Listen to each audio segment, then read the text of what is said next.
તાજેતરમાં સોશિયલ મીડિયાના પ્લેટફોર્મ પર આદિવાસી સમાજ અંગે અભદ્ર ટિપ્પણીના મુદ્દે આદિવાસી યુવા વર્ગમાં ભારે રોષ ફેલાયો છે।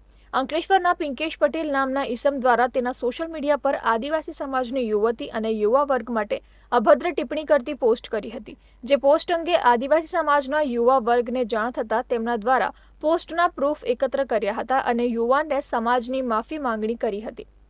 આ તરફ ભરૂચમાં આદિવાસી સમાજના લોકોએ ભરૂચ એ ડિવિઝન પોલીસ મથકે લેખિતમાં ફરિયાદ આપી હતી।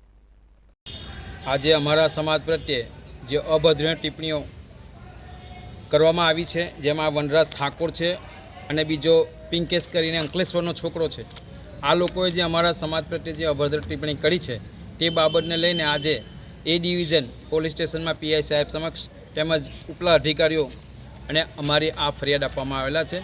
જે બાબતે આદિવાસી સમાજના જાગૃત નાગરિકો અને આગેવાનોની સાથે રહીને આ કાર્ય કરવામાં આવે છે, કારણ કે સમગ્ર સમાજને અપમાનિત કરવામાં આવે છે। એટલે તે બાબતે જરૂરી ધારા મુજબ ફરિયાદ દાખલ થાય, એટ્રોસિટી દાખલ થાય અને બનતો ગુનો બને છે એ દાખલ કરવો જરૂરી છે। જેથી આજે અમે આ ફરિયાદ આપવા આવેલા છે। જય બિરસા, જય આદિવાસી, જય જોહાર।